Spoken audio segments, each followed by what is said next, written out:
Baby, no go put me for the corner. Girl, I want to take you to my mama. Girl, I want to love you till forever. Something about love, something about us. Anything we dance, anything we don't love us. It in the be like highway.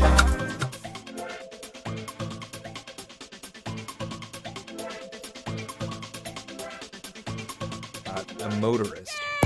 37-year-old Renee Nicole Good. Trump administration officials said these were, quote, defensive shots fired because the officer was being run over. And a woman attacked them and those surrounding them and attempted to run them over. But our analysis of bystander footage, filmed from different angles, appears to show the agent was not in the path of the victim's SUV when he fired 3 shots at close range.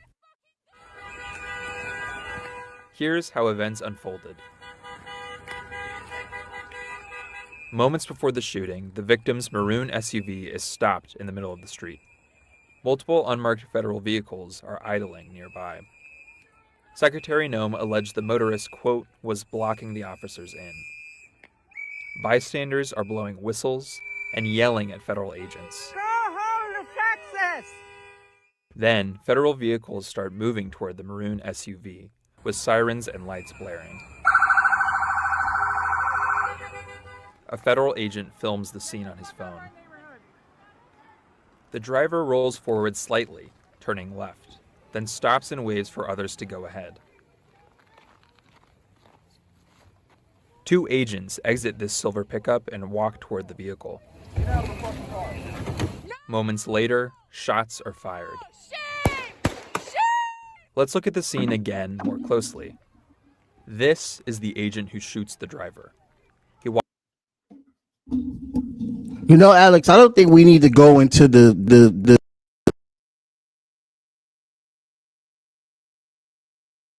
Your audio went out.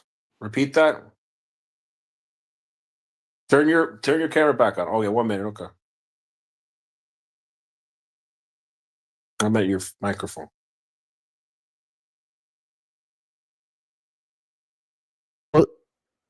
All right. Well, can you hear me now? Yeah, I can hear you. And you were saying that you need to show the whole thing. I got you. By the way, do you have the TikTok video of Maduro that I sent you? I have the Chavez speech and I have the IG election video. I don't. Can you send me the? I texted it to you because you said I sent it to you via text because you said that you couldn't get it on WhatsApp. So I sent you the TikTok link directly to Maduro, something that was released after he was captured, that he had pre-recorded. Oh, Let you me got go to that. Good. WhatsApp and grab that. Yep, I'm gonna go to WhatsApp No, and no, no. grab It's that. on your phone. I didn't. Well, if you can get a website, that's fine too. But I sent it to your phone too. But you might have just Yes. overlooked it. That's all. Yeah, no problem. I got it right here. Okay, great. Good morning. Good afternoon, everybody. So what we just showed was something that happened unexpectedly yesterday, where she was a observer, legal observer by the name of Renee Nicole Good, who was warning her neighborhood about the presence of ICE and ended up becoming a victim of state terror, where, as you saw in the video, while she was warning her neighborhood of ICE, they got out of the car, immediately went after her while she was trying to turn away, and executed her right in the streets. And this I is an heard that she's American the citizen. second. Well, I heard that What's up? she's the second American citizen to be killed by ICE this year. The other one was killed on New Year's Day in his home. An African American, I believe, in California, was killed by ICE. That got less attention. Of course, it wasn't a white woman. But that's no disrespect to Miss Good. Miss Good was a very respected poet in her community. Or at least one of her three children is now orphaned because his father died 2 years ago, and the child was in the car, the 6-year-old, when the officer decided to shoot her 3 times in the face. It's also important to stress not only was he on the side of the vehicle, so there was no threat. She was trying to get away, now moving towards him. Right. But they knew who she was. All the ICE people knew Yep. who she was. She'd been a legal observer there. So this was intentional murder. But it's also important to stress that after she was shot, because people have survived shots to the face. Depending where the bullets go, you can survive a face shot or multiple face shots. They said she received 2 or 3 bullets. She could have survived. But it's important to stress that when there was physicians on the scene, because my mother's a legal observer, so she told me, I think she told me, I heard from somebody that when you have legal observers for ICE, there's always a physician on the ground. So there was a guy within seconds of the shooting that said, I'm a physician, let me through. And they refused. And not only that, when an ambulance came 15 minutes later, they wouldn't let them in immediately either. They basically waited till she had no pulse. So they didn't want her to let her live. So this was an act of terrorism, an act of intentional murder, cold-blooded, that was probably planned because they knew who she was and they wanted to make an example out of her. So the guy should probably receive the death penalty who did it. There's pictures of his face out there. I don't know. His name is Jonathan. What his name was? John Roth. Right. So, I mean, I don't know what's going to take: a citizen's arrest, a governor ordering the National Guard to shoot ICE on site. That's what I would do if I was governor. If I was governor of Minnesota, this is what I would have said verbatim. I order ICE 24 hours to get out of my state, or I will order National Guard to shoot on site. And the officers involved, the ICE agents that were involved, should be arrested before they leave the state. The rest of ICE should get out, or within 24 hours, they'll have orders to be shot on site. That's what a revolutionary does. For example, Delcy Rodriguez recently, the new president, the interim president of Venezuela, and we'll get into Venezuela. She said to the French ambassador, you have 24 hours to get out of Caracas, because the son of a bitch Macron actually dared back the kidnapping of Maduro. That's what a leader says. Waltz's response, the governor of Minnesota, who's got some praise, was pretty lukewarm. He only said, "Oh, he told I'm him going to get the fuck out." Guard. No, that was the mayor. You're confusing the mayor with the governor. I was going to get into the mayor. Yeah, I have a lot more respect for the mayor of Minneapolis. Right. Waltz was the vice presidential candidate of Kamala. He's very moderate. He's not a progressive like the mayor. The mayor said the right thing. The mayor, I would have said pretty much the same thing the mayor said. And the mayor doesn't have the authority to order National Guard to shoot anybody. I would have said what the mayor said, which get the fuck out. He used the F word, which it was appropriate to use the F word in that situation. And he's probably going to fire his police chief to it. So I completely support the mayor. I'm talking about the very lukewarm response of the governor, because all he said was, you've done enough to help us. We're going to have to get the National Guard involved. No, don't say involved. Be explicit. Trump only understands toughness. He understands nonviolence. He's a fascist bully. So he should have said, you have the rest of the ICE that we're not going to arrest in our state now that weren't involved. You have 24 hours to get out of Minnesota, or you will be shot by the National Guard, the state National Guard on site. And people say, oh, they said that's civil war. No, if you don't do anything, it's going to eventually be civil war. If you keep giving lukewarm responses, the bottle's going to explode, and then there's going to be civil war. So if you don't start acting tough now and threatening to shoot these terrorists, so there's no other way to put them, then there's going to be civil war. I'm sick and tired of these bourgeois Democrats that are giving lukewarm responses. What more needs to happen? What more? And if the United States is going to preach democracy to Venezuela, when this shit is going on here, they're going to kidnap the real Democratic leader while this is still going on. Right? It's like Malcolm X said, we don't live in a democracy. What we're living in is hypocrisy. Right. That's what we're living right now. Right. No, Alex, you are absolutely correct. I mean, you're hitting all my thoughts on the nail. It's coming to a time where the state is going to have to forcefully remove the federal ICE agents out of their state. And that's why I agree with when we talk about Brendan Johnson of Chicago, the mayor Brendan Johnson. He is looking to prosecute ICE agents. I believe there's only a few hundred ICE agents in Minnesota. There's thousands of National Guards that can be called up. They could be forcibly removed very easily. The question is, will Trump escalate and send more? No, I think Trump will cower it out, because whenever anybody stood up to Trump, he's cowered out. Perfect example is Claudia Sheinbaum. When he first became reelected, he said he was going to go into Mexico and destroy their economy if they didn't listen to him. And Claudia Sheinbaum is a real leader. And she said, "Oh, you want all your food prices to go up because most of your agriculture comes from my country? Is that what you want?" She stood up like a real leader, and Trump backed off and made a deal with Mexico because Trump only respects toughness. Trump would have respect for Waltz if he started saying he was going to shoot ICE on sight, and he would not send more ICE that would prevent a civil war. But if you can keep having lukewarm responses, things are going to explode, and people themselves are going to have to form militias to take on ICE. Then you're going to have a civil war. And look, I understand that people are like, "Oh, Alex Suarez sounds crazy talking about the National Guard is going to have to." I'm well versed in history. And I know Trump's behavior. I know Trump's mentality. This is like Spain in the 1930s. How did the Spanish Civil War happen? Because the bourgeois, progressive Republicans, they call themselves Republicans, but they're not like Republicans in America today. The Republicanos in Spain. The bourgeois progressive Republicans were very soft with Franco and the fascists. And it took socialists stepping in and forming militias. That's how the Spanish Civil War happened. And it's almost the same as what's happening in the United States now. I'm basing this based on my knowledge of history as an historian. Yeah, and it's in self-defense within itself. I mean, look, she would still be alive today if ICE would have never been in these neighborhoods to begin with. ICE is the cause of her death. ICE is the cause of that brother whose last name is Porter. I can't think of his first name right now. The brother that died on New Year's Eve. They murdered that man. They are literally getting away with murder. And Kristi Noem, of all fucking people, and by the way, 1,200 people here in Florida went missing at Alligator Alcatraz. Nobody knows where they are. Alcatraz. They're probably buried in a mass grave. The media barely touches it because they're undocumented. But now they're even killing American citizens. If they get away with killing a white lady, you think they're going to get away with killing you and me? We need to do something about this. That's what I'm saying. That's what I'm saying. Look what JD Vance said. Look what fucking JD Vance said. Let's show an example of why it's time for self-defense. Why? Could you play the TikTok after this one?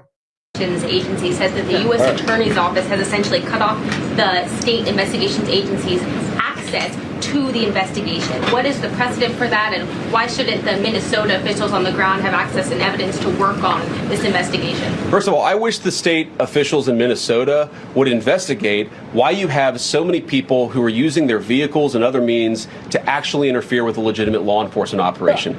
The precedent here is very simple. You have a federal law enforcement official engaging in federal law enforcement action. That's a federal issue. That guy is protected by absolute immunity. He was doing his job. The idea that Tim Walz and a bunch of radicals in Minneapolis are going to go after and make this guy's life miserable because he was doing the job that he was asked to do is preposterous. The unprecedented thing is the idea that a local official can actually prosecute a federal official with absolute immunity. I've never seen anything like that. It would get tossed out by a judge. So what I'd like Minnesota to focus on is the real issue that they're encouraging people. Minneapolis officials are encouraging people to commit violence against ICE officials. It's ridiculous. It's got to stop.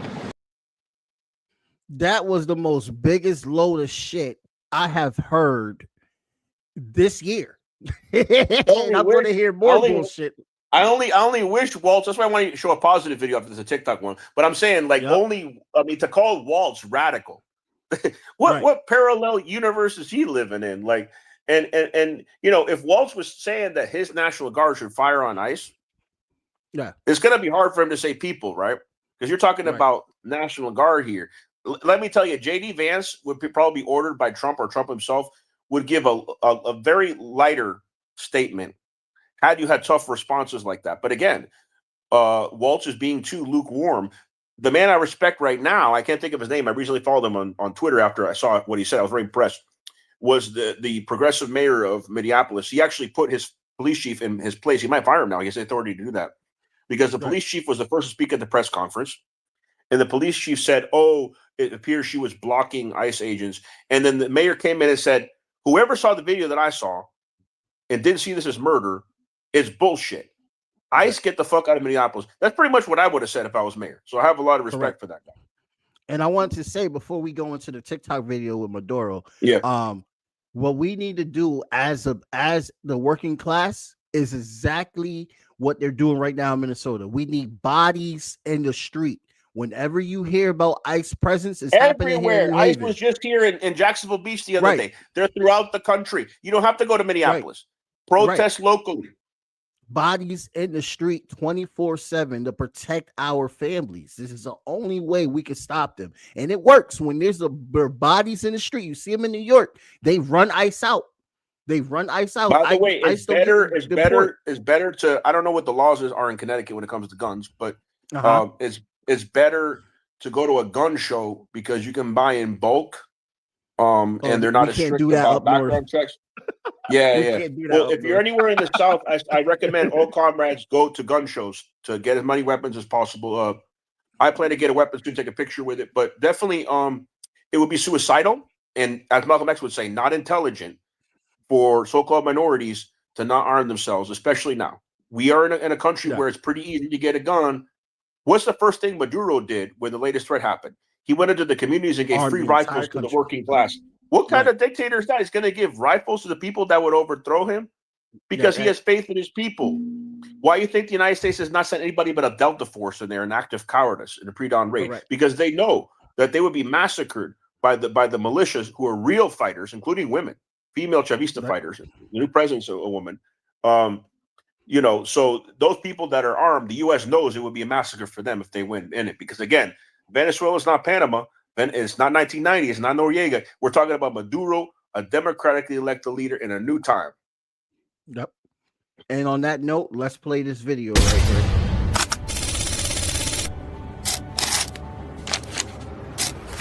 He activado como comandante en jefe del ejercicio popular militar policial de despliegue de fuerza Independencia 200. Así que al firmar debe activarse la orden para que los comandos de defensa integral se estructuren y entren al trabajo para estar preparados, que ha sido catalogado por todos los líderes militares oficiales, por nuestro pueblo, por la milicia, como un ejercicio de fase superior que hacía falta para afinar las capacidades de movilización en tiempo real, de despliegue de fuerza, de desdoblamiento de fuerza, ese concepto que ya se ha socializado pero en la práctica, de despliegue de los sistemas y las técnicas de armas que tenemos a lo largo y ancho de todo el país, protegiendo nuestra patria de manera muy completa desde el punto de vista militar. Así que con Bolívar y Sucre vamos nosotros siempre con la fuerza de los libertadores de nuestra América en esta poderosa fusión popular militar que está haciendo historia de la grande para ganar la paz, la vida y el derecho a la felicidad.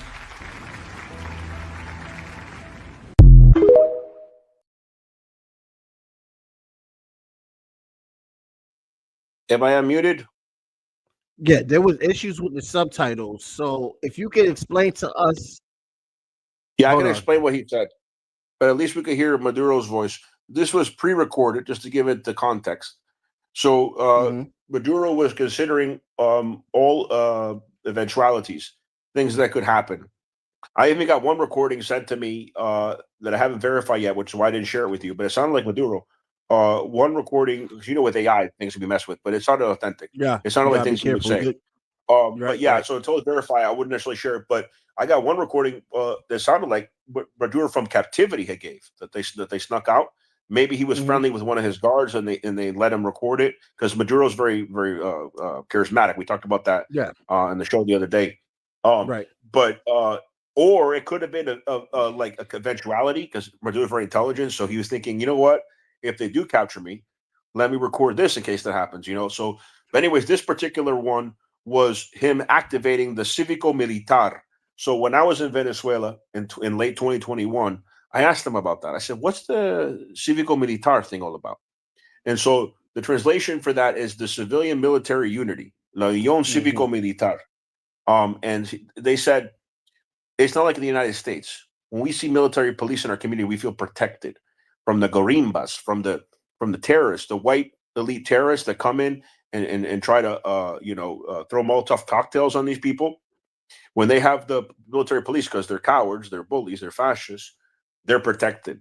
And that's what he was doing. He was activating that the military police and the militias unite together and rise up in case of a foreign attack. And he was warning people about that in that video. And you see footage of the Venezuelan forces, the Venezuelan militia, and that was very uplifting for a lot of people. Yeah, and they are still marching. They are still marching to this day in all the cities of Venezuela. There are videos coming out 24/7. And the media is still pretending that there's only a one-sided perspective to the situation. I do want to give it to the Breakfast Club, Alex Suarez. They had a journalist on there that actually said there are two sides to this perspective. Yes, there are people celebrating, but there are also people that are pissed off.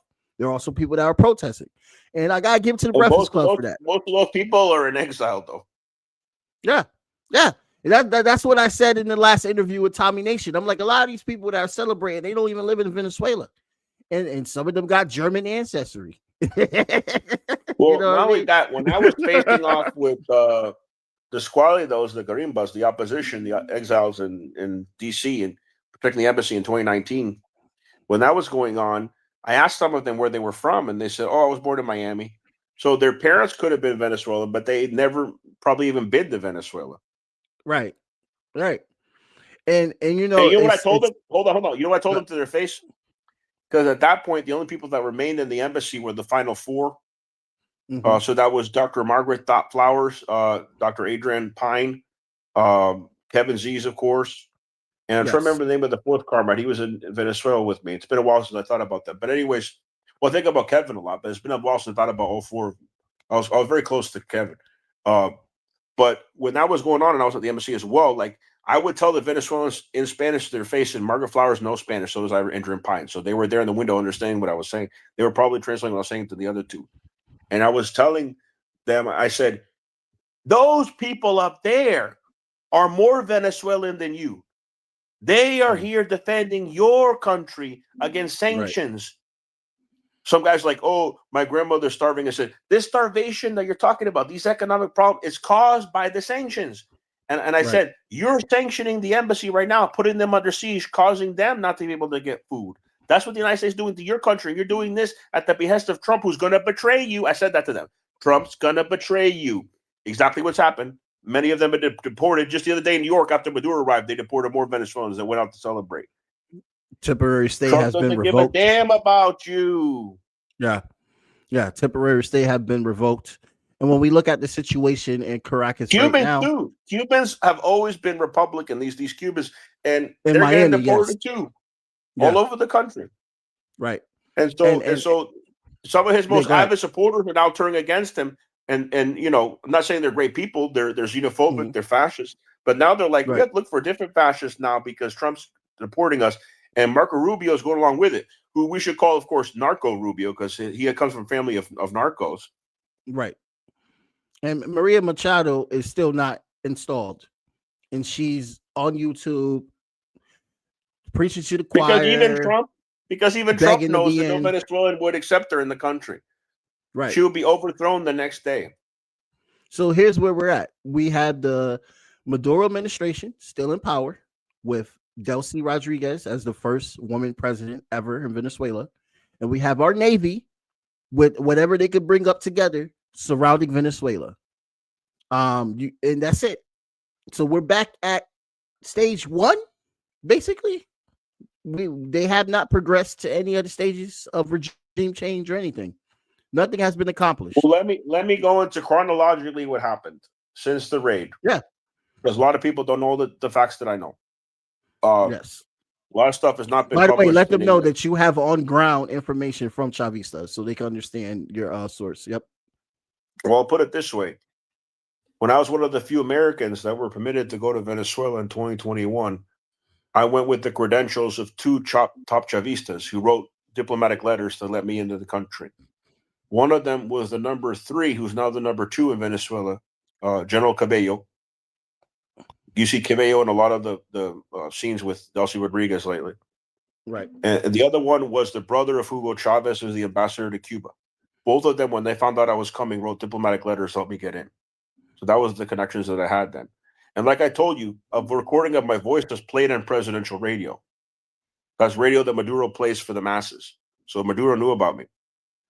And I brought up just once, to one of the Chavista guys that I wanted to meet Maduro, and he started making calls, and they didn't bring it up more to me. If I had insisted, I probably would have been able to meet him, and I regret that now.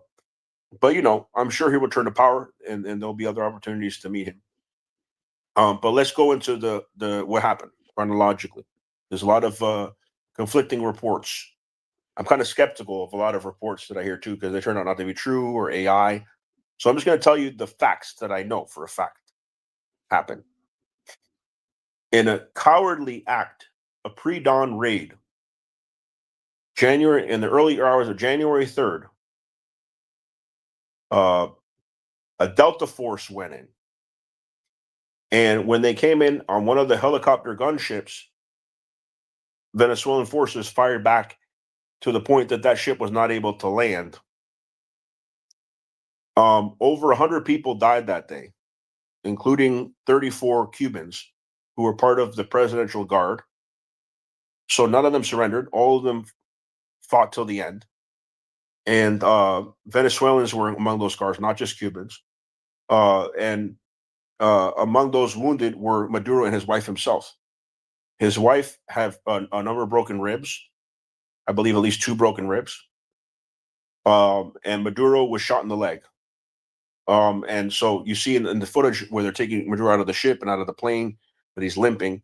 And he said in the video, "Estoy herido," which means I'm wounded. And it appears he was shot in the leg. And it appears right now, I don't know if he's behind bars. I know for a fact, though, an arrest order was made against him, General Tabata, because I wasn't sure if it was true at first, but I actually got confirmation in Venezuela that there was at least an order to arrest. Are you familiar with General Tabata? A little bit. So Maduro was shot, just to confirm, he was shot in the leg. Okay. Yes. And the wife was wounded with 2 broken ribs. Right. Okay. So I believe the wife was wounded from being manhandled, being taken away from the guards when she was nabbed. And Maduro was trying to take his wife to a safe area, and they opened fire, and one of the bullets hit him in the leg. And so General Tabata is a traitor, and he is the one that took down the air defenses and revealed the location of the safe house to the imperialists.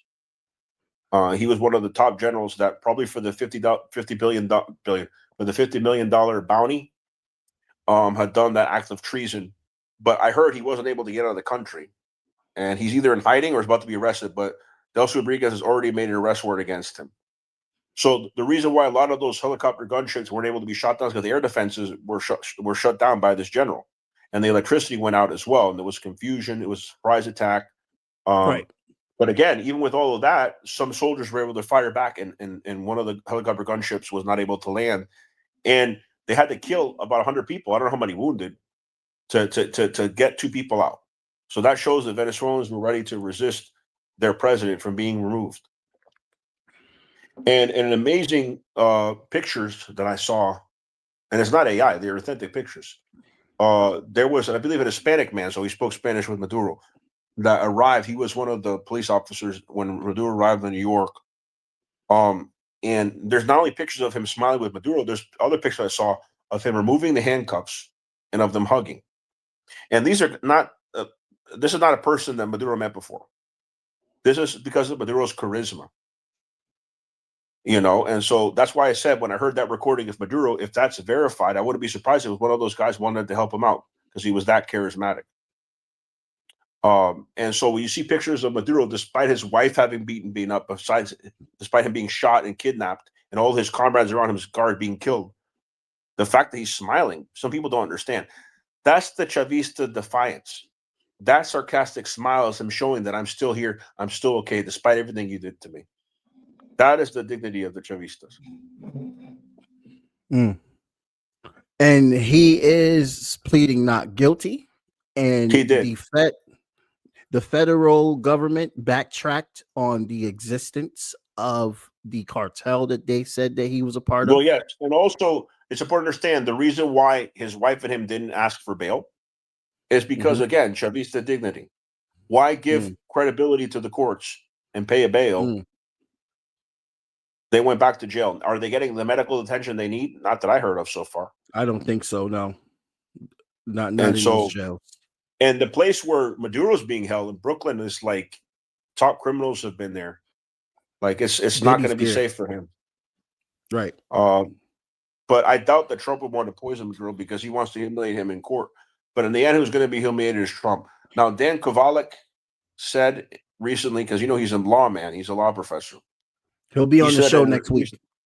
Okay. Well, he said in a recent interview that he believes in the American court system still, and he thinks that Maduro will be not absolved. What's the term? Acquitted. Yes. Absolved. I believe that too. Guilty, right. And then you're acquitted. I think he'll actually more have a chance of being absolved, maybe in a prisoner exchange if Americans are captured by Venezuela or by a Venezuelan ally, as has happened in the past. Right. And those are usually Americans that are criminals down there. I want to say captured, not kidnapping. Oh, yeah, something else I want to mention. The BBC came out with a memo, an internal memo that was revealed by a whistleblower saying not to refer to the Maduro kidnapping as a kidnapping, but to use terms instead like capture and all that. So that's just more of the propaganda. Right. But I lost my train of thought, but it's a lot, it's a lot. Oh, yeah, I was going to say the Alex Saab trial. The Alex Saab.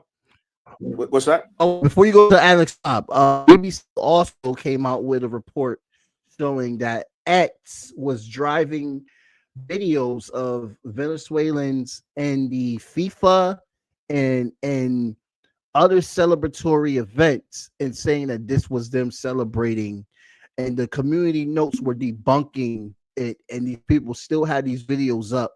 Well, not only the FIFA, they were actually people that were completely AI'd that never even existed that they showed were celebrating when they weren't.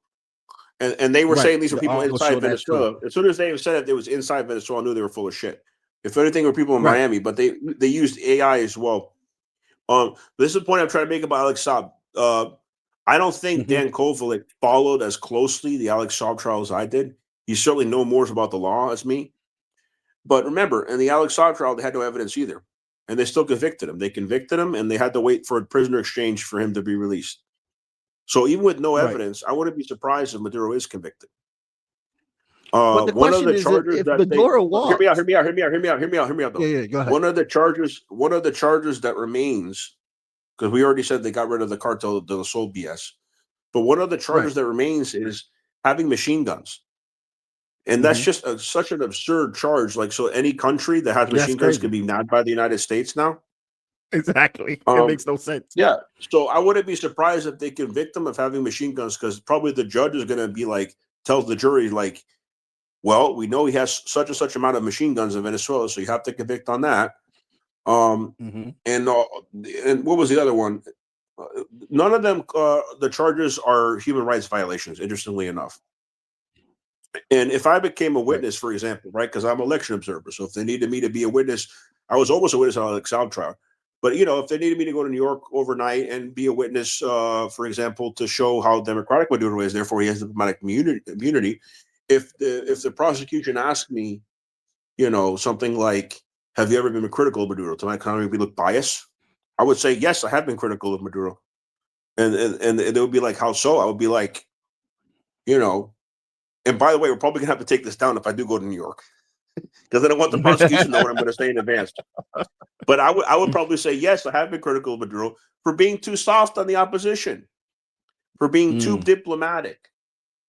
And I would say, you guys haven't charged him with any human rights abuses, have you? Because he's too soft on the opposition. That's the only thing I would say. And if they would say, oh, you're a socialist like Maduro, I would say, yeah, so is the mayor of the city that was just elected. Yeah, they're all still alive. All his enemies, and a lot of them are sitting in the National Assembly I'm just saying, as like, elected officials. The jurors would probably be like impressed that I don't get intimidated. I've been in courtrooms, like, I'm not going to get intimidated. The prosecution's going to try to twist my words, and I'm like, yeah, I'm a socialist. So is the mayor of this city. So what?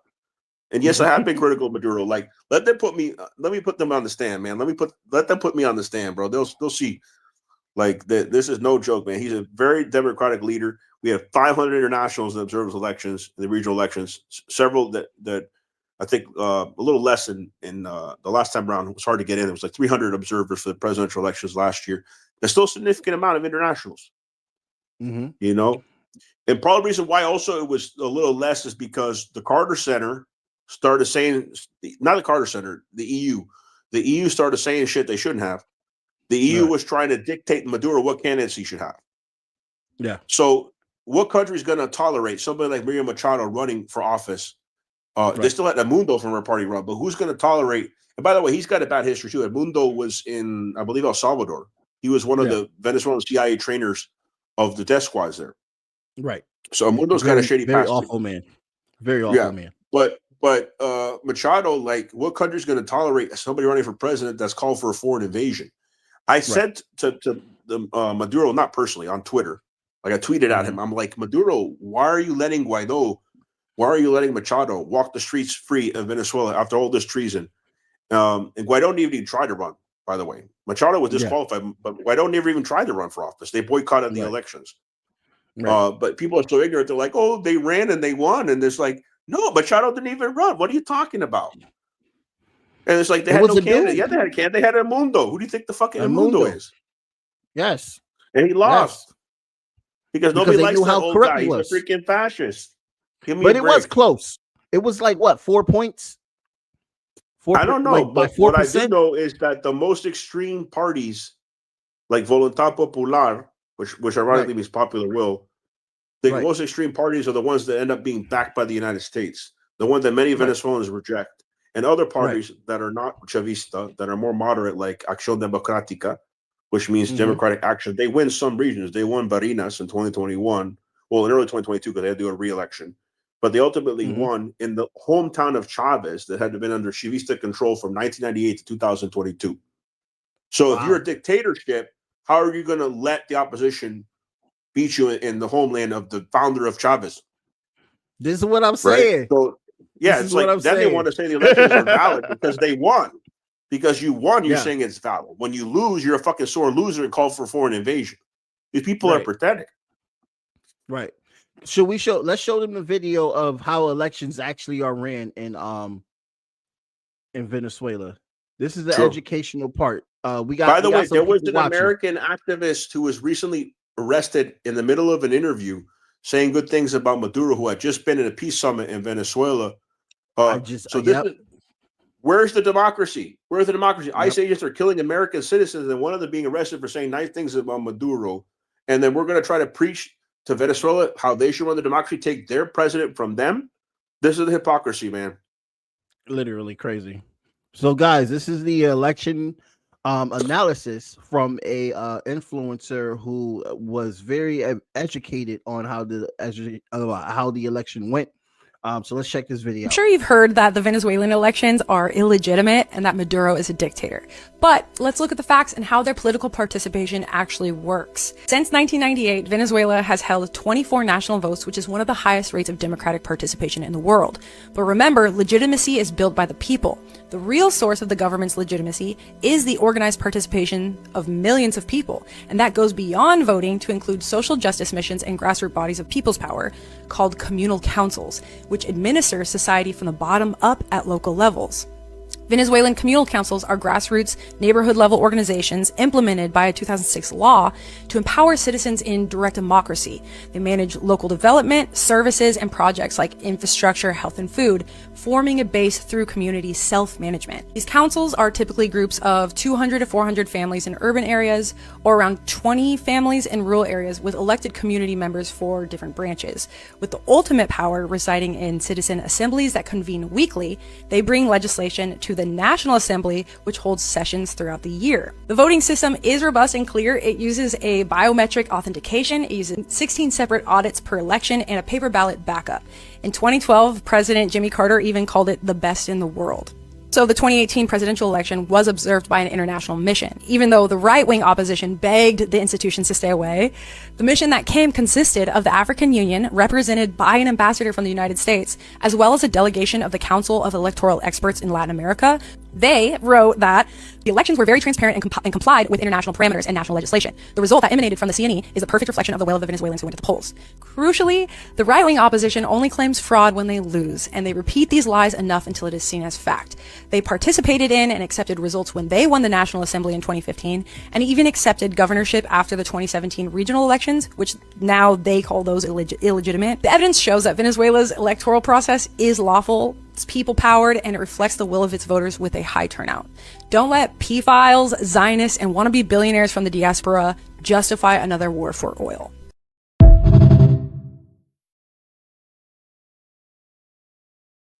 Yes, and not only want to be billionaires, a lot of those exiles are millionaires already, and they're funding this opposition. They come from the rich elite families that descend from the Spaniards. And I wanted to ask, well, I want to get something to Delcy Rodriguez as well, great leader who's temporarily taking over for Maduro. But I wanted to ask you, did you notice the poster that she had in the background of her room? No, I didn't. I didn't notice. What? I'll give you a clue. It's the same one as the portrait that Dan Kovalek has in the back of his room every time we do interviews with him. Yeah. Oh. Who's that? Che. Yes. Che. She's got a poster of Che in the back. I'm like, I love that. I love to meet her. But yeah, I guess she was one of the observers last year as well. She wasn't the one that was arrested recently, but I wish I could have gone to that peace summit. I had to renew my passport. But anyways, let me get into something with Delcy real quick. That's important to understand. Yes. The son of Maduro. Yes. Oh, you know what? My father's calling me. Let me come right back. Okay. Yeah. While Alex is talking to his father real quick, I wanted to also mention that Gustavo Petro, if I'm saying this name, we all know what I'm talking about. The president of Colombia has been very, very vocal about Donald Trump and his recklessness, saying, come and get me, all this stuff. But I like how he made a comment like, oh, you guys are ran by a team of pedophiles. This is what I'm saying. We're going to remind you about the Epsteins. We're going to remind you about the Epstein files. We're going to remind you about the Epstein list, because this is all just a distraction. Yes, you are literally killing people, murdering people, trying to expand your empire, keep it great, like they did with the Monroe Doctrine, using the Europeans as a reason for colonialism, while they also were colonizing all over the Americas and parts of the Pacific as well too. That's why we have the Samoans, Guam. This show, you will learn what they don't want to tell you. It is very easy to debunk the Venezuelan propaganda when you are actually looking into how this country runs. Jimmy Carter is a very good example of elections being legitimized through actual research. As Alex has said also as well, that they are election observers. People go to Venezuela to observe elections. It doesn't matter what the OAS say. By all means, fuck the OAS. Fuck every single accredited organization that tries to be like, oh, well, we're accredited, so we have to be correct. You are CIA pseudo propaganda. Just like my old job, Amnesty International, they are CIA pseudo propaganda, even though they got the Palestinian stuff correct. Can you hear me? Yeah, I can hear you. I said I'm back with a vengeance. I just wanted to give them a filibuster about the great comments that Gustavo Petro said The teams of pedophiles. Yeah, and The by the Colombian way, president. they had a footage from a Cuban in Cuba of the shooting that the ICE agents did against Comrade Good that we were talking about, the young woman that was killed, 37-year-old legal observer. That side by side, it had one image of the thousands of Chavistas in Venezuela calling for Maduro to return, and another image of ICE shooting her. And they were like, this is dictatorship, and showing the Venezuelan side. This is democracy, showing the American side. So because of technology, right, like they know what's going on in other countries. The Epstein list, ICE agents, like some of these people down in Colombia, Venezuela know more about what's going on here than Americans do.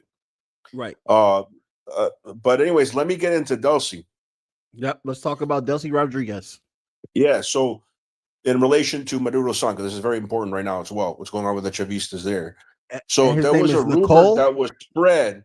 I'm sorry. What's Maduro's son name? I'll get into it. It's Nico. Okay. His full name is Nicolás Maduro Guerra because his mother's maiden name is Guerra, but people call him Nico for short. Instead of Nicolás Maduro to distinguish him from his father. Okay. But I'll get into that. But there was a rumor that was even at one point spread by RT, although I believe RT took it down, Russia Today. Because I protested, I tweeted at RT, I'm like, I've been a guest on your show, and you're spreading U.S. propaganda right now. And I think within a few minutes it was taken down. But yeah, at one point even RT had said this. It's completely false, complete fabrication. They were saying that Delcy was working with the United States to remove Maduro. It was all planned, like total bullshit. I remember when Alex Saab returned to Venezuela and he did an interview with Maduro. And Alex Saab's written me a letter. Like Alex Saab definitely knows about me. I met his wife and everything. Wrote a book about his case. It's in 3 languages. But anyways, Alex Saab sat down with Maduro soon after getting out of jail. And Maduro, who has a great sense of humor, was reading a tweet by one of the former Trump officials. I don't remember who it was. Doesn't matter. Who said, "Oh, but Alex Saab is a double agent. He's working for us right now." And Maduro read that. And he said, "Mr. James Bond," with his Venezuelan accent, right? He looked at Alex Saab. He said, "Mr. James Bond, no?" And then Alex Saab, very sarcastic, he's like, "Oh, yeah, of course. I'm the double agent of the empire." Yeah. And they were both laughing. And now he's the Minister of Industries, which is actually the same exact position that Che Guevara had. So I wrote a book comparing Che to Alex Saab. There was a whole chapter about how Alex Saab's like Che Guevara. And after that book came out, Alex Saab returns to Venezuela. He's given the same position in the government, the same exact title that Che had when he was in the Cuban government, Minister of Industries. I love it. But yeah, so a lot of people were saying, "Oh, Alex Saab's going to return to Venezuela in shame. He's going to be isolated. They're going to believe he's an agent for the U.S." No, he's been given a position in the Chavista government. He's still down there. It's beautiful. But anyways, here's what's going on with Delcy Rodriguez. So Nico Maduro, who I have so much respect for, he's close in age to me. He's about 35, 36, a little younger than me. Nico Maduro heard this rumor that his father was captured because of treason by Delcy Rodriguez. By the way, Delcy Rodriguez's father was tortured to death in a Venezuelan dungeon on CIA orders. Important. And her brother, who swore her in, is the president of the National Assembly. Right. So you saw Nico Maduro, Jorge Rodriguez, her brother, and her, of course, Delcy Rodriguez, in that swearing-in ceremony. That's why it's my new cover pic on Twitter, because it's saying F you to the imperialists. Because they decided to have Nico Maduro, who's a member of parliament, but they could have picked anybody. Nico Maduro, probably his idea. He decided to be the one to bring the Bible for her to swear in as the new interim president. So it was saying, you're not splitting my family from them. He said, my family are with the Rodriguez. I support her as the new president. And he came in with the Bible and have her sworn in. That was a beautiful act of unity from the Chavistas. And he's a National Assembly member, you said? He's a voted in representative? Yeah, so the brother of Delcy Rodriguez is the new president of the National Assembly. Any assembly member can nominate somebody for president, and who nominated him was Nico Maduro, the son. And Nico Maduro not only did that, he was the one that had the Bible. They decided to designate him to hold the Bible that Delcy Rodriguez would swear in on as the new president. And so before this, he was elected last year to be a member of the assembly. And so this was something that was pre-planned before Maduro was kidnapped, that they were going to have a swearing-in ceremony for all the new positions. So Nico Maduro was already elected into the assembly. But now, of course, he's a prominent figure. His father not being there, he's going to maintain that legacy until Maduro returns. But it could take a long time. Like I said, I don't have faith in this so-called justice system. Right. It's going to have to take people rising up in this country and the world for the imperialists to give in and to let Maduro go. Well, that's the thing. The Trump administration promised that there would be no boots on the ground, period, in any wars. And that's what you're going to have to do. So were the Delta Force wearing sandals? Right. Exactly. New boots on the ground. They must have been wearing sandals at Delta Force. Do you believe that there was no one killed on the American side? Do you believe that? No, I do believe there were people killed. And the United States has a long history of covering up lying. Deaths. The CIA, come on, the CIA experts on it. Israel does the same thing. I don't even think they were just wounded. There was probably some Delta Force members that were killed that they just covered up. Right. Right. It sounds totally bogus. Totally bogus. Yeah, because you had top trained Cuban, elite security guards. Every single one of them killed. You mean to say not a single one of them could have fired back and hit or penetrated some of those Delta Force? Absolutely. And there are bullets that are hollow point bullets. One of the bullets that killed JFK was a hollow bullet. It exploded his head. Mm-hmm. Those bullets penetrate bulletproof gear. You know that, right? Yes. All hollow point bullets can penetrate vests and can penetrate bulletproof helmets. Right. And you're coming to tell me that a presidential guard doesn't have bullets like that? No, there was some Delta Force members wounded, maybe a few killed, that the U.S. is covering up. No doubt in my mind. No doubt. No, I agree. No doubt in my mind either, my friend, because they literally are trying to make it sound like it was just a solid operation the way he's talking. We shut down the whole electric grid. There was no response from the Venezuelans. That's not what I heard. That's not what I heard. If there was no response from the Venezuelans, why did there was a surprise attack? But they were expecting some sort of attack, right? Because the United States had been having their vessels near the coast and making all types of threats. So they were on the alert, but they didn't know that they were going to be betrayed, that this safe house was going to be revealed. Obviously, it wasn't the presidential palace, but Maduro was not going to be staying there with these threats. Mm-hmm. So they had to have some intel, which probably General Tabata was responsible for. There is an arrest warrant for him. He might have been arrested already. I haven't really gotten information on that yet. So he's the wolf in sheep clothing, and it's not Delcy Rodriguez. Just for and the there's record, no death penalty. Unlike Cuba, there's no death penalty in Venezuela. They're so soft. Why are they so nice? But let me finish. But you know what I'm going to say? You know what I'm going to say in regards to that? Yeah. There have been defectors within Venezuela that did not leave the country. I'm talking about military defectors that were killed in combat, and it's called extrajudicial killing or asesinato extrajudicial. So even though there's no death penalty, there has been instances where there was probably extrajudicial killings, which is understandable. You're going to try to capture the guy. He's going to fire back. You got to do what you got to do. Right. So Tabata could be killed extrajudicially, or maybe he's going to be arrested or escapes the country. I don't know. We'll see what happens. Yes, we'll see. What do you think about the response from the Chilean president? And that's what I'm about to tell you. It's incredible because Lula, who literally blocked a couple of years ago in Moscow. I talked with Julius Assange's father about that, who was president. Literally, like in Moscow, the BRICS meeting, Lula's representative, who was Dilma, unfortunately, because she was also president, blocked. It wasn't Dilma doing it. It was her on orders from Lula. I'm sure she disagreed. But she agreed to go to Moscow. But, they blocked Venezuela from entering BRICS. So they've had diplomatic problems. Lula never really got along with Maduro. I don't know why. Lula got along good with Chavez, but not Maduro. Now, Boric in Chile, who's always been critical of Maduro, he wasn't really known when Chavez was around because Boric's pretty young. But Boric, who's always been critical of Maduro, very moderate left, to the right of even Lula. Both these leaders now, out of outrage over what the U.S. did, are saying things in favor of Maduro in Venezuela. So if anything, it's uniting people, not dividing. Exactly. Yep. I that's what I'm starting to see as well too, and Gustavo as well too. I mean, well, that's interesting because Gustavo Petro has said some things critical of Maduro, some things, but he's certainly more pro-Chavista than a lot of other leaders. I would say probably the most pro-Chavista leader in the hemisphere, because they lost elections in Bolivia, so you can't say Arce or Evo Morales anymore. Would probably be Claudia Sheinbaum. And Claudia Sheinbaum before her, the Morena party had AMLO, also a very popular figure, also very friendly with Maduro. So yeah, I would say Mexico's government's a little more friendly with Venezuela than Colombia's. But now, of course, all completely in unison against this attack. So, and I want to play the speech from Chavez that you sent me. I think it's very important for people to understand the past, because the Venezuelan people have been resilient before when they kidnapped Chavez in 2002, and they had to bring him back because the people mobilized very efficiently. It scared the hell out of the Bush administration at the time. So honestly, I've been so traumatized. I've been so traumatized and shared so much information with different people the past few days that I don't remember sending you this particular video, but I'm sure it's great. So go right ahead. All right, let's play it.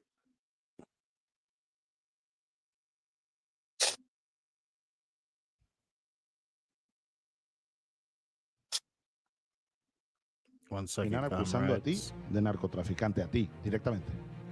A ti, Chávez. No es que el gobierno apoya o que se permita, no. Te van a tratar de aplicar la fórmula Noriega. La nación más agresora en la historia de la humanidad. Se atrevieron a lanzar bombas atómicas sobre ciudades indefensas. Allí están Hiroshima y Nagasaki. ¿Qué cosa es esa? Han invadido Panamá, bombardearon y mataron a miles, quemaron un barrio entero para llevarse a Noriega, acusándolo de narcotraficante. Y allá está preso el que era presidente de Panamá. Yo tengo varios alertas que me llegan, incluso desde algunos espacios que no son realmente aliados, sino gente seria, preocupada, de la operación que está en marcha, diseñada en el Pentágono para señalarme a mí. Eso viene aproximándose. Y es una operación de varios años. Hace varios años me lo dijo alguien.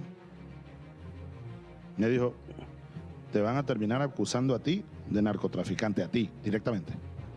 A ti, Chávez. No es que el gobierno apoya o que se permita. No. Te van a tratar de aplicar la fórmula Noriega. Es uno de los planes que en Estados Unidos. All right. Yeah, because it was automatic replay, I think. But I want to. Isn't that? I want to give you the correct. I want to give you the correct chronology. Okay. Okay. That declaration was given in 2005. Okay. The coup attempt against Chavez was in 2002. Yes. But yes, I heard about this. And a lot of people say it's AI, but it's like, no, it really happened. I remember when he said it too. I was living in Miami at the time. But yeah, like in 2005, he came out and he said, I got from one of my contacts a warning that they're formulating a plan against me to accuse me of narco trafficking. And in Chavez's life, because he died in 2013, they never were able to do it, but they ended up applying it to Maduro now. They're able to apply it to Maduro now, so he was able to in a way, predict that, kind of prophesize on that. So yeah, that's good that you were able to see that. That is so chilling, Alex. And the fact that he mentioned Noriega too, who was actually the one doing it. Oh, and this is interesting. I just read an article. I just read an article on the legal basis that they used to kidnap Noriega. It wasn't because of drug trafficking. So, that was a charge later on. But the initial justification, the legal justification given by Herbert Walker Bush, the father of George W. Bush, in 1990 was that he was attacking American soldiers stationed in Panama, and that's true. Noriega made the mistake of ordering his soldiers to fire at the Canal Zone on American troops to kind of pressure the United States to get out, and injured some Americans. I don't believe he killed the Americans, but he injured some Americans. So they used that. And so Maduro knows that. And so Maduro, whenever they asked him about these threats from Trump, would say, we're people of peace. We're not going to attack anybody. So just because you have an indictment, because an indictment is against different leaders from throughout the world in the United States. Just because you have an indictment of somebody, against somebody, the claim of drug trafficking. Oh, yeah, that was the other charge. And it's interesting, there's no charge of human rights abuses, right? They always say all these human rights violations, but they don't actually take them to court for it because everything is too soft. But it's very tough in other ways, right? I don't want to be unfair in my criticism of Maduro, especially now. So you cannot use a justification that there was an indictment against a president to take them, because Noriega, it wasn't about an indictment. It wasn't about drug trafficking. It was about the fact that he had attacked American citizens. And then Herbert Walker Bush consulted with Congress about it. didn't get necessarily approval from Congress, but it consulted, and there was some protesters in Congress about it. But now, 2026, Trump didn't even consult. He did not consult with the Senate or the Congress, and nobody's accused Maduro of attacking Americans. So there's completely no legal basis based on what happened with Noriega, on the Noriega case, to justify this kidnapping of Maduro. Is that going to prevent the court from proceeding? No. Like I said, I have no faith in the bourgeois courts. He probably will still be convicted of something, but then later he'll be absolved with some type of deal, maybe an exchange. We'll see. Yeah, well, he did consult the oil monopolies. Let's remember that, people. The ones that are trying to run Congress, the ones that have been bought off by big oil, yeah. Which is insane how he even said it on the record on TV that he consulted with one of the first world monopolies. leaders to congratulate Trump for this operation. It's really kidnapping. Well, I give it legitimacy of calling it an operation, right? Like calling him an administration. It's a regime. It's a mafia regime. Was Netanyahu, because Machado is the one, when she was running, saying, "I want to move the Venezuelan embassy to Jerusalem." Like, just please, Netanyahu, invade my country if Trump can't. Like, this are the sellouts that we're talking about. There's even a term for it in Spanish. It's vende patrias, which one who will sell out, vende patrias, their country. Mm-hmm. Jesus Christ, bro. She is just so ridiculous. And why do you think Donald Trump, because actually we already know the answer to that. They can't beat the Venezuelans into submission to even install her, and she's unpopular. A lot of people are going to have to die. Venezuelans, thousands, are going to have to die in order to install her into power. And that's just the total fact of the matter. By the way, Maria Machado claimed that she was manhandled by some Chavista getting out of the country, and that she was hurt some way. I think she said like her ankle broke or something like that. And the day after she said that, they show her running around Stockholm, Sweden, drunk, like running around like somebody with a broken, bone would not be walking around like that. But yeah, that's what Maria Machado does. She takes the money that she stole from Venezuela, or that was given to her by the CIA, to get drunk and run around the streets of Europe. And now even Trump has no respect for her. So there's no way he's going to send her back there to take over. Now, but before we close, I wanted to also talk about real quick your thoughts on the coup that ousted Dina, who is no longer around. She disappeared. That's not a coup. Somewhere. I disagree with you. That's not a coup. Okay. So she's incredibly unpopular. Mm-hmm. And it was within the framework of the Peruvian constitution that she was removed. That was legitimate because she was very unpopular. She was not dealing with crime. She wasn't ousted for the right reasons. I'll tell you that. She was ousted, but she was not a coup because it was done in a parliamentary way. What happened with Pedro Castillo is completely different. That was a coup. But because he was following the Constitution, the claims against him were false. The claims against her are correct. The people were fed up with her. She wasn't dealing with crime properly. And so the current president, it's within the Peruvian Constitution for him to be the interim president until there's elections. The current president is not a good guy either. I would much rather be Pedro Castillo. He was sentenced to 20 years? Like he's going to be behind bars a while now, unfortunately, unless there's some type of deal where he can get out.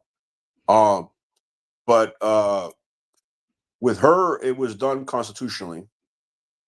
And the reason I would have preferred it to be because of the repression against Native people and the supporters of Pedro Castillo. But that's not why they went after her. They went after her for something else. And as far as I know, she's in hiding, and they don't care that she's in hiding. They're not trying to actively seek her. As long as she's out of power, the bourgeois don't care. And the Peruvian Congress is very unpopular amongst the Peruvian population. And a lot of Peruvians, especially the Peruvian left, are concerned about what's going on in Venezuela. And it's because of what I alluded to you the other day as well, the strong history we have with Venezuela, at least the educated left, because a lot of the Peruvians are ignorant about what Venezuelans are. They think it's just, some of the exiles that are criminals. But the Venezuelans are the liberating armies that are written into the Constitution of Peru and be giving credit for helping to free Peru, the armies of Simón Bolívar, who I was able to have the honors to see his gravesite when I visited Venezuela in 2021. So he's written in the Constitution of several South American countries, because that was a contribution, the sacrifice of the Venezuelan people who are the descendants of liberators. So we have to all be in unity in Latin America, from Mexico all the way to the southern tip of Argentina, against the U.S. empire, which is the most powerful empire today, as the Spanish Empire was the most powerful empire at that time that the Bolivarian forces defeated. Hence, in 1999, Chavez changed the name of Venezuela, wrote a new constitution, and the name was the Bolivarian Republic of Venezuela, to give credence to the revolutionary legacy of Bolivar. Right. And so now that she's gone and we have this new guy, Jose Jury. He's only there, I think, till there's elections later this year. He's only there for a few more months, I think. Yeah. And there's no hope for any type of movement to get Castillo out of prison. Castillo out of prison, no. But there could be somebody from his party that could run. I met a congressman from Ayacucho, Alex Flores, who's part of Castillo's party when I was in Venezuela. So you have people that are part of his party that are still in the Congress that want him freed. Certainly, if they have a candidate who's becomes part of a coalition government or becomes head of government, Pedro Castillo will certainly be free shortly after that. So we'll see. Okay. Yeah, we'll definitely have to see. So we'll keep on tabs. Well, I was going to tell you, Petro has elections coming up this year to run for re-election in Colombia. So I doubt that there's going to be a coup against him. But what the United States will do is put their full force behind a far right-wing candidate against him, like they did in Honduras. So we'll see what happens there.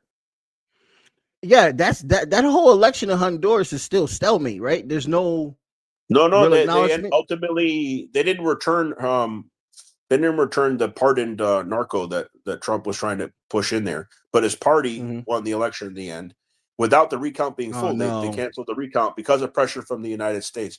I mean, Honduras is a small nation; they're not a superpower. There's only so much they can do to resist the empire. That's why we need a united Central and South America to put a stop to this. Petro brought up the idea to have kind of like a NATO of Latin America. Something like that would be great. I mean, especially if they could have their own currency backed with their own natural resources. That currency would be stronger than the euro or the dollar. Of course, the United States want to prevent that, because when Gaddafi tried to do something similar in the African Union with the golden dinar, that's when they did a coup against him, no? So, yep. Well, they have that in the Sahel region, which is why they're so solid within their well, the Sahel region doesn't have a coastal nation yet. I think it was Benin is on the coast. Benin was about to enter the Sahel, and then the United States did a coup there. But yeah, if they get another country that joins that's on the coast, that will be very significant. Yeah. You heard that they just survived another coup attempt as well too. The colonizers were on the move. Are you talking about in Burkina Faso? In Burkina Faso, yes, they tried to kill Ibrahim Traoré. By the way, every time you see a video, this is important. I'm glad you mentioned that. Every time you see a video of Ibrahim Traoré speaking in English, that's AI. He doesn't speak English. He speaks a tribal language and French. But there was a video where Traoré was saying, "I warned Maduro this was going to happen. He didn't listen to me." That's fake. Ibrahim Traoré does have good relations with Maduro, but that conversation never happened, because now they're trying to use his voice in English to divide, the Africanist camp from the Latin Americanist camp, and that's bullshit. That conversation never happened. Okay. Yeah, because there's a lot on TikTok where he's speaking in English, and I'm just looking at this like, because you were skeptical about it anyways. Yeah. I heard him speak in English actually when he spoke to the young men in the council, and he had an accent. He ain't had no accent. I think his English. I think his English is limited. And they give him a soft accent in these AI videos, and these AI videos are proven to be false. Yeah, they're made from AI. So we gotta be careful about that, guys. They are using AI to confuse revolutionaries. They are trying to do it.